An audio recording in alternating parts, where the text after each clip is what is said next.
على فكرة انا عايز اقول لكم حاجة، دي الفراخ الشواية بتاعتنا المصرية بتاعت زمان اللي فيها بصل. بصوا البصل، ارجعوا بالزمن بقى، انا معرفش ليه بس يعني بحن للزمن الجميل.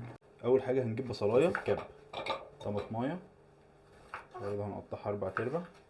عايزين نخفها خالص، اهم حاجة تبقى خفيفة بالمنظر ده. وننزل في بولة معلقة كاري، طرف معلقة قرفة. بص الكمية قد ايه، قرفة بسيط جدا. نص معلقة بابريكا، معلقة كمون، معلقة كزبرة ناشفة بس دي اختياري، معلقتين ملح، ودي فلفل اسود زي ما انت عايز.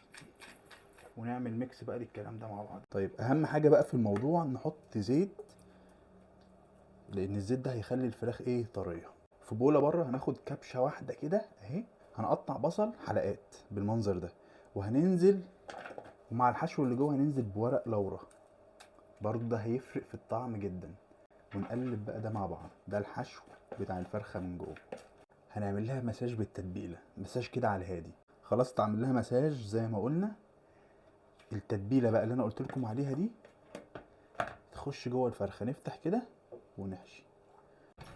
بصوا بقى دي بعد ما سبتها ليلة كاملة، بصوا الشكل عامل ازاي. هنحطها في السيخ، واهم حاجة في الصينية اللي تحت نحط شوية مية عشان الدنيا ما تتحرقش. عايز اقول لك ان الفرخة دي ب 150 جنيه. بسم الله. فايه رأيك؟ عايزك تبدي اعجابك. والله العظيم الموضوع ما خدش مني اي حاجة. بص قرب بس كده، بص. بص الجلد، انا بحب الجلد جدا مع انه غلط، بس انا بحبه جدا. بص ندوق ندوق ندوق، نقول بسم الله ونشوف الدبوس هيفصل ازاي معانا. شوف السوا بس، شوف السوا، سوا سوا. ناخد قطمه نقول بسم الله، ودي اجمل لحظه بحبها. والله بتدوب بتدوب. نخش في الصدر. طيب تعالى كده مصور. بص بص بص.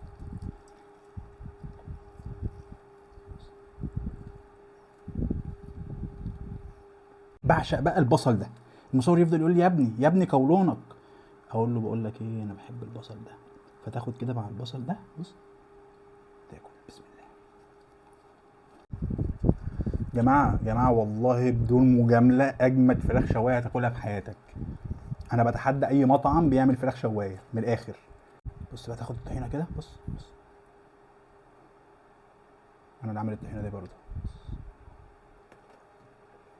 اظن بعد ما شفت الطريقه تقدر تعمل اجمد فراخ شوايه في البيت، وان اكل المطاعم مش صعب علينا ونقدر نعمله في البيت. كان معاكم حسام حسن، اشوفكم في فيديو جديد، ممكن بقى وصفه في البيت او تجربه مطعم جديد، الله اعلم. السلام عليكم.